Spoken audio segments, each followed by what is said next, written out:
Hey guys, it's Amber and I'm getting ready to work on day 11 of my October daily. So I just have this simple photo here of our front door area with some pumpkins and my potted plants and our wreath and everything were looking good, and I took it at night so it was a little more spooky. I think I'm going to try using some of this Heidi Swap paper from her 2022 Halloween collection. I originally considered this green paper, but it really cast more of a green literal cast on the photo. So I decided instead, I thought maybe it would be fun to actually play with the doors side. And it's going to be trimmed right around here. I'm actually going to take my craft knife and I'm going to cut around the door so it opens and just have a tiny little sliver of journaling inside there. It's really not going to be very big at all.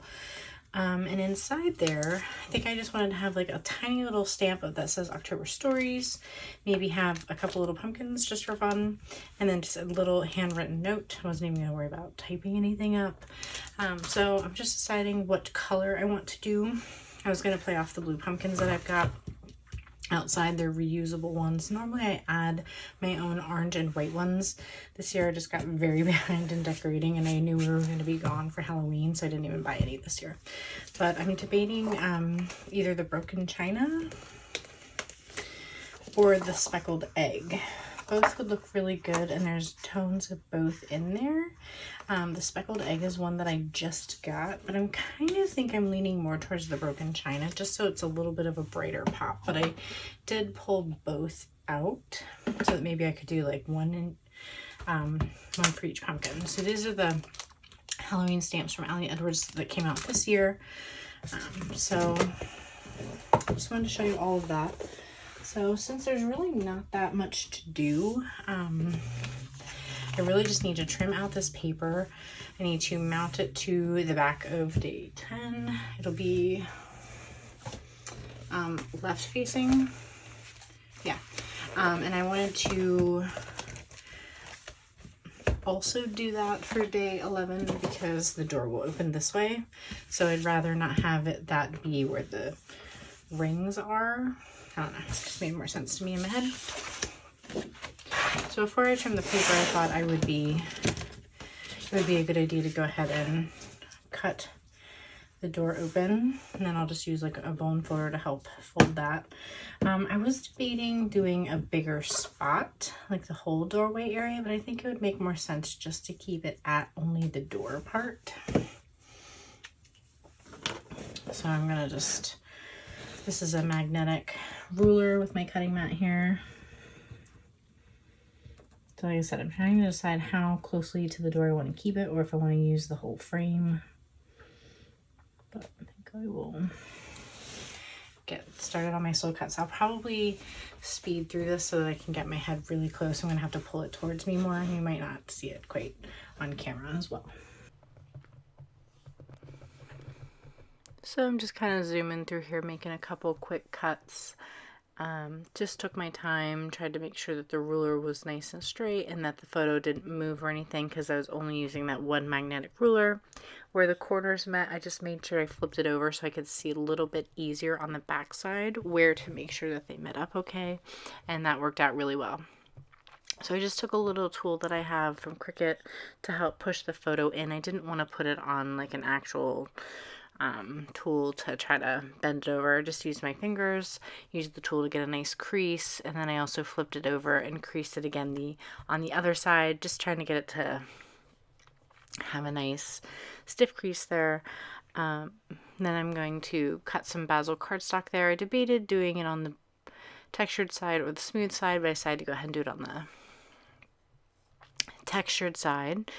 And then I jumped into trimming down the 12 by 12 paper using her 2021 paper as a guide. It's like 9 by 7.5 or something like that. It's a weird size, but it works great in these Felicity Jane albums. And I wanted to go ahead and get it mounted to the previous day's paper and see how everything was going to look. So I'm going to use my 1/8 inch Gina K tape next to the holes if you've been watching. And then I used 1/4 inch around the outside, so I skipped through all of that. So just attaching these two back to back now and releasing that release tape so that these are together.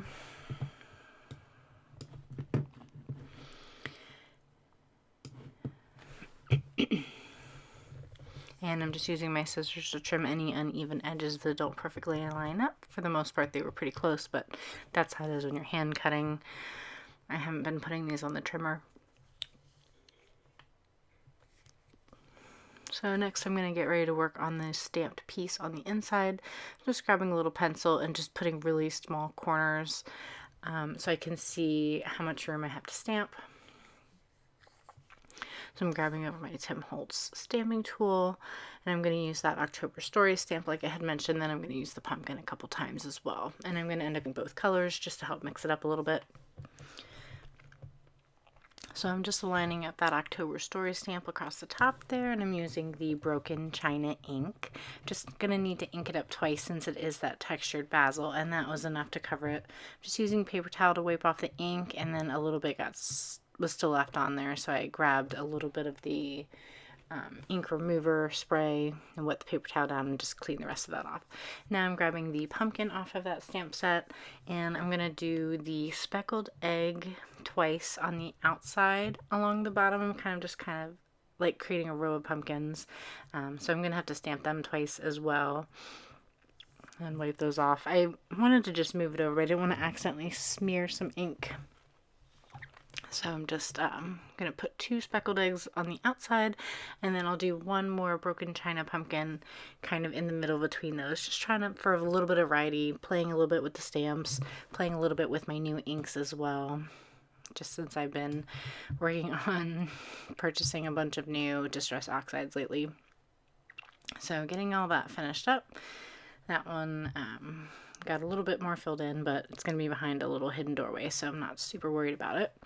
So then I just erased my little corner pencil marks, and I'm going to grab one of my pens and fill in some journaling. So I'll just kind of zoom through that so you don't have to watch me think about it. But it's just simply saying how much I love coming home and seeing my pumpkins and decor every day, and that I love the blue ones. So then I'm just going to use a little bit of tape to help tape it in place. And then I'm going to just use washi to help reinforce that as well. So that it's in the doorway correctly. I did have to, I think, reposition it, maybe off camera and get it in the right spot. And then I decided that I wanted to try to maybe put a brad through the door handle. I think that's coming up next. Yeah, so I'm grabbing my brads. I was going to do a larger one, and you can see it off to the right there, and then I realized it was going to tear a hole because the hole is too close to the edge, so I went with a smaller one. So I pulled that out, and I just did a little flat star, and that worked out well. It didn't really need to stand out a ton. I just wanted something to look a little bit more distinct. So I just used my paper piercer to punch that hole, and then put the brad in. Now I'm going to just release the release tape that I had put on the outside corners and some sides around the photo. I'm going to put that into position, and I had gone through my stash and grabbed those Citrus Twist puffy stickers in like a nice light blue, like aqua kind of color. And I'm just going to put those puffy stickers right on top of that archway window, just about 11, which is just keeping this really nice and simple. And then I decided that I wanted to cover that opening. So I'm just adding some paper here from Cocoa Vanilla Studios. And I'm going to leave you with a live look here in just a minute, which will show a little bit more of that. So I just added some adhesive, laid it flat, and then used my scissors to trim that around. I'm really happy with how it came out. Okay guys, so as you saw, I did a couple of things at the end there. Added a little bit of this Cocoa Vanilla Boys Rule paper on the inside just to help cover that brad and make it look a little bit more finished. I just added the 11 up top here. Felt like a good little space because the rest of it's a little busy. That's why I wanted to keep it simple. Added a tiny little star brad there just to make it special, make it a little something that helped keep it lifted up. And overall, I'm just really happy with it. Got a chance to use my stamps and some new ink colors, and just love how simple it is. But got to use some fun new products. I'll see you soon for day 12. Thanks so much for watching. Bye for now.